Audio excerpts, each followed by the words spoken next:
Spoiler warning. Oh, man.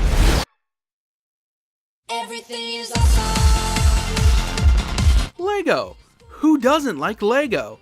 Unless you're a parent with a kid that has a knack for building. These things are kind of expensive. The beloved construction toys have enriched the lives of children and adults alike for over 50 years. With many media tie-ins under the brand's belt, 2014's The Lego Movie was better than it had any requirement to be. Directors Christopher Miller and Phil Lord and Company gave audiences a fun story with a great moral, encompassing everything enjoyable and insightful about the brand of Lego and the medium of toys as a whole.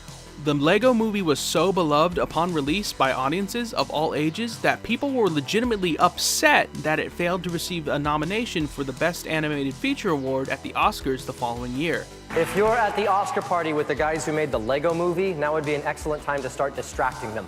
Because some of us want our animation to be artsy, Japan. Anime sure is weird. But why should we even give it the recognition it has gotten? What makes it a meaningful film to our culture?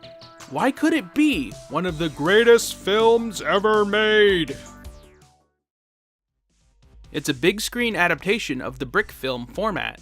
Honey, where are my pants?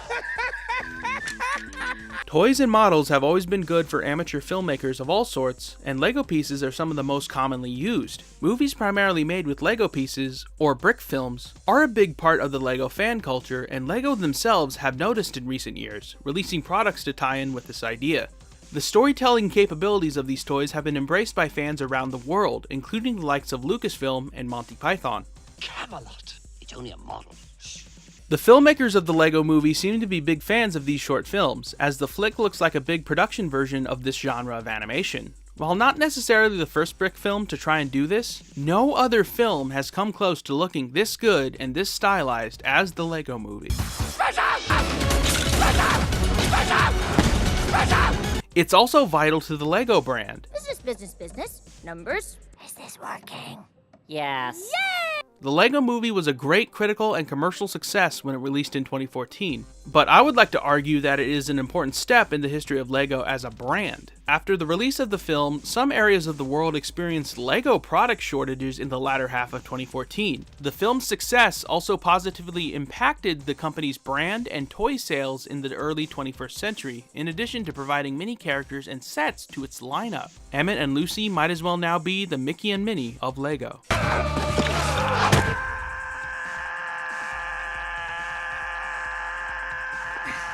It's also key to the history of Warner Brothers' feature animation. I think we're about to crash into the sun. Yeah, but it's gonna look really cool. Warner Brothers executive Kevin Sugihara thought that a Lego-based film would be a wise business decision after purchasing UK-based video game developer Traveller's Tales, a company well known for its popular Lego video games in the years before the Lego Movie's release. Sugihara worked with Dan Lin, who also wanted to make a film based on the construction bricks around the same time. The film's release in February of 2014 broke many box office records, including the second highest weekend debut in February and the highest opening for an original animated film. The Lego Movie also marks the first Warner Brothers animated film to be released in theaters in 11 years since 2003's Looney Tunes, Back in Action. Moviegoers these days demand action heroes like me. It's also a big career step for Christopher Miller and Phil Lord. Hilarious. That never gets old. I'd argue that the Lego Movie also serves as an important point in the careers of Christopher Miller and Phil Lord, who worked as directors and screenwriters on the film. Say what? Hey, what? After working on projects like Clone High, Cloudy with a Chance of Meatballs, and 21 Jump Street, they would later be signed on to the Lego Movie. The duo would later work on another big animated project in the form of Spider-Man, Into the Spider-Verse, and produce several other films in the coming years at Warner Brothers. You have money, right? It inspired many other movies, both good and bad. Come with me if you want to not die. Many critics and content creators online have noticed that the success of the Lego Movie has spawned many other imitators trying to cash in on a similar idea. A Playmobil movie, as well as the Emoji Movie, were announced in the years after the Lego Movie's release. High five, don't do it. Wow. It also provides a deconstruction of the Chosen One narrative. You found the piece of resistance, and the prophecy states that you are the most important, most talented, most interesting, and most extraordinary person in the universe. From a film critic standpoint, the LEGO Movie also serves as a crucial critical text of the Chosen One's story. The film satirizes the trope of the hero's journey in popular media and ends with a conclusion that disregards it entirely. Films like the LEGO Movie and Spider-Man Into the Spider-Verse would also provide commentary on the cultural perceptions of fictional characters Batman and Spider-Man, respectively. Your greatest fear is being a part of a family again. No, now it's snake clowns because you put that idea in my head.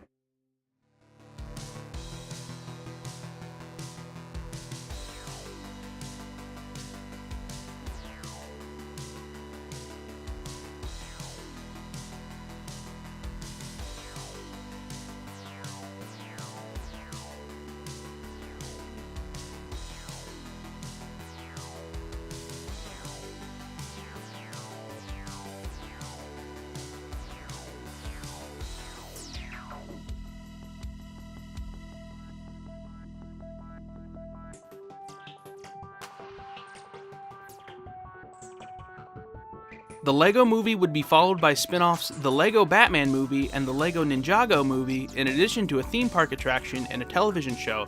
A sequel entitled The LEGO Movie 2, the second part, is due for release in February of 2019. So what do you think? Do you think that The LEGO Movie is one of the greatest films ever made? Do you think it's important to society and culture? Leave a comment down below, and if you enjoyed the video, please give it a like. And if you want more videos on movies and video games, hit that notification bell and hit subscribe. I'm MaximumAustin, and I'll see you later. Ow, my foot!